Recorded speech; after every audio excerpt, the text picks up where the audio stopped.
дар ҷаҳони муосир дастгоҳу технологияҳо мошинҳо барои инсон қариб ҳама корро иҷро карда ӯро аз фаъолияти ҷисмонӣ ва рӯҳӣ маҳрум мекунанд.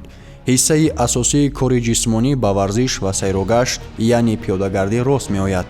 технологияҳои муосир бештар диққати ҷавонону наврасонро бо осонии фаҳмиш, дастрас будан, суръати ноил шудан ба ҳадафҳои дилхоҳашон ҷалб мекунанд ки ин сабаби асосии кам шудани шавқу ҳавас ба варзиш, сайругашт ва кам шудани фаъолияти ҷисмонӣ мебошад. аз ин рӯ он ба саломатии бад, сустӣ, бемории дилу рагҳо, фарбеҳӣ ва дигар бемориҳо оварда мерасонад. ва тавре медонем чунин бемориҳо бо сабабҳои маълум дар ҳоли зиёдшавӣ қарор доранд.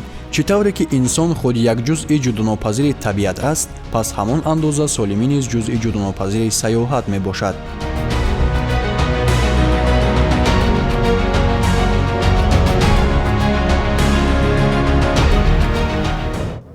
аслан сайёҳат як манфиати хосе дорад ки сайёҳат солимӣ ин ду ҷузъи ҷудонашаванда ҳастанд. яке агар дар обу ҳавои тоза, дар сайру гашт кардан, инчунин ҳаракат кардан. ҳаракат худ солимӣ аст. вақте ки инсон дар ҳаракат аст, ҷисми инсон дар ҳаракат аст, ҳаёт, зиндагӣ ҳаст. вақте ки ҷисме ки беҳаракат аст, вай аллакай ҳаёт надорад. ана ҳамин нуқтаи асосие ҳаст ки сайёҳат ва солимӣ ин як ҷузъи ҷудонашаванда ҳастанд. чунин оиди ин гуфтан мехоҳам ки на ин ки мутахассисони соҳаи сайёҳӣ, на ин ки туристон аз дигар давлатҳо мебиёянд сайёҳат карда мераванд ба мо.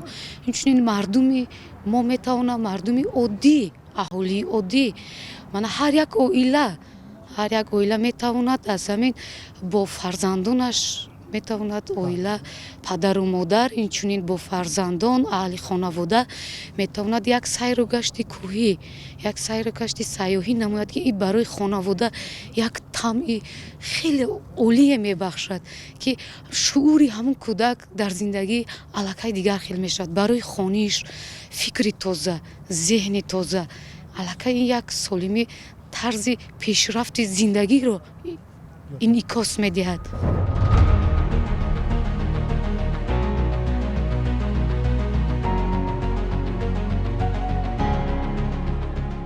дар воқеъ имкониятҳои хуби табиии шароити кӯҳсор ва инфрасохторҳои мавҷудаи сайёҳӣ ва истироҳатию табобатӣ ба монанди осоишгоҳҳо, намудҳои солимгардонии сайёҳӣ барои ҳама гурӯҳҳои синнусолии аҳолӣ, инчунин мувофиқ будани қисми зиёди қаламрави Тоҷикистон барои фаъолияти сайёҳӣ мусоидат мекунад. дар байни навъҳои гуногун ва арзиши табобатӣ ва солимгардонии захираҳои табиии шифобахш нақши пешбарандаи рекреатсиониро манзараи табиӣ мебозад ки муҳимтарин вазифаҳои ташаккули муҳити зистро дорост. масалан, қобилияти растаниҳо барои муолиҷаи атмосфераи рӯизаминӣ аз ҳисоби аз худ кардани компонентҳои гази ифлосшавии антропогенӣ аз тарафи растаниҳо ва рехтани компонентҳои аэрозол, хосиятҳои баланди бактериостатикӣ ба хориҷ кардани моддаҳои фотоорганикӣ ва анионҳои идоранашаванда ки ба ҳавои атмосфера ҳолати тоза ва тароват мебахшанд, фаъолияти потенсиалии оксигени атмосфера дар равандҳои муолиҷаи бадан ки дар якҷоягӣ барои табобати санаторию курортӣ ва истироҳат шароити бениҳоят мусоид фароҳам меоранд.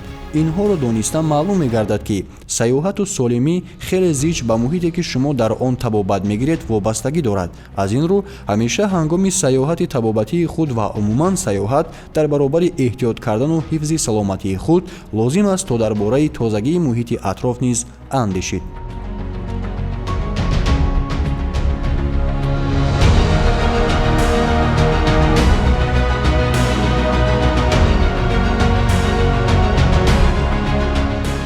мо имрӯз муроҷиат ба ҳамун шаҳрвандоне ки бар ҳамун сайёҳат мераванд, ба осоишгоҳҳо мераванд, ба дигар масалан дар гӯшаҳои шаҳр масалан рафта тамошо мекунанд, бибинед имрӯз чӣ қадар хиёбонҳо ҳаст дар мо, муроҷиат мекунанд ки гирду атрофи ҳамун вақте гашту гузор мекунанд тоза нигоҳ доранд, муҳити атрофро масалан аз ҳар хел масалан ҳамун партовҳо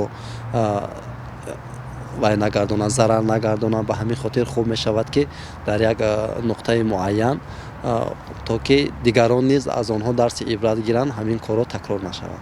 хуб мешавад ки дар ҳамун дашту саҳро ҳамун аз партофтани партовҳо худдорӣ кунанд. вақте ки мо дидаву дониста худ партов мепартоем, ин метавонад ба солимии мо таъсири худро расонад. ба ҳамин хотир хуб мешавад аз ҳамин одатҳо даст кашем.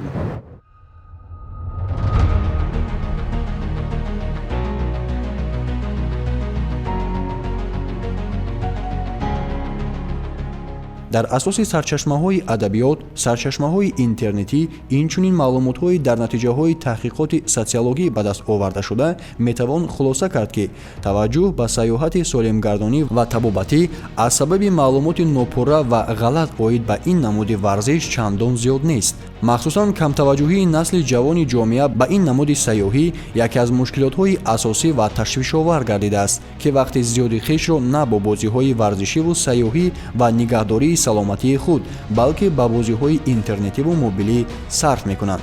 тарзи ҳаёти камҳаракату нишаста, бетаваҷҷӯҳии нисбат ба табиат ва олами атроф боис мегардад ки насли ҷавони кишвар носолим ва рӯҳану ҷисман пурра инкишоф намеёбанд, ки ин метавонад дар оянда ба мушкилотҳои зиёдтаре мусоидат кунад. ин ҳам дар ҳолест ки пешвои миллат, президенти ҷумҳурӣ муҳтарам Эмомалӣ Раҳмон ба насли ояндаи миллат ва созандагони фардои дурахшони давлат таваҷҷӯҳ намуда пайваста дастгирӣ менамоянд. яке аз самтҳои дигари таваҷҷӯҳи роҳбари давлат ин тарзи ҳаёти фаъолонаи ҷомеа ва сайёҳату солимӣ мебошад ки заминагузори он кадрҳои баландихтисоси соҳаи сайёҳӣ, сайёҳии варзишӣ ва тиб мебошад. сайёҳии варзишӣ ва ташаккули тарзи ҳаёти солим ин бо ҳамдигар яъне мувофиқ ҳастанд. бубинед шахс вақте ки ба варзиш машғул мешавад, ба обу тоб додани бадан машғул мешавад, аз бемориҳо кам дучор мешавад. имрӯз кӯҳҳои тоҷикистони мо барои шаҳрвандони ҷумҳурӣ чи шаҳрвандони хориҷӣ як минтақаи сайёҳӣ ба шумор меравад ки мо метавонем дар дилхоҳ маврид аз ин истифода барем. масалан бибинед ба осоишгоҳҳо, ба анамун истироҳатгоҳҳое ки ҳаст, мардуми мо имшабу рӯз аз он ҷо рафта барои табобат, барои сайёҳат кардан истифода мебаранд. агар мо 1-2 соли охир назар афканем, бубинед ки чӣ қадар шаҳрвандони хориҷӣ барои сайёҳат ба кишварҳои мо ба ҷумҳурии Тоҷикистон ташриф оварданд ки аз ҳамун минтақаҳои сайёҳӣ, масалан Сафеддараву Қаратоғу дигар минтақаҳое ҳаст ки мардум хуб истифода мебаранд.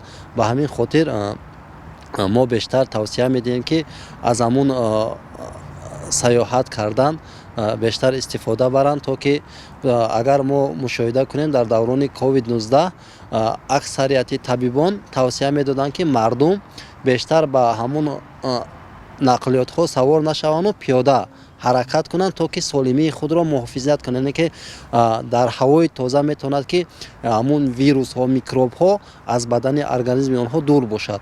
ба ҳамин хотир тавсия дода мешавад ки бештар ба ҳамун сайёҳат машғул шаванд, ба варзиш машғул шаванд. имрӯз бубинед иқдоми пешгирифтаи ҳукумати шаҳр, яъне ки дар назди ҳар як бинои баландошона як майдончаи варзишӣ ба истифода дода шудааст ки то ки мардум аз он истифода бараду ҳамун солимии хешро хуб нигоҳ дорад.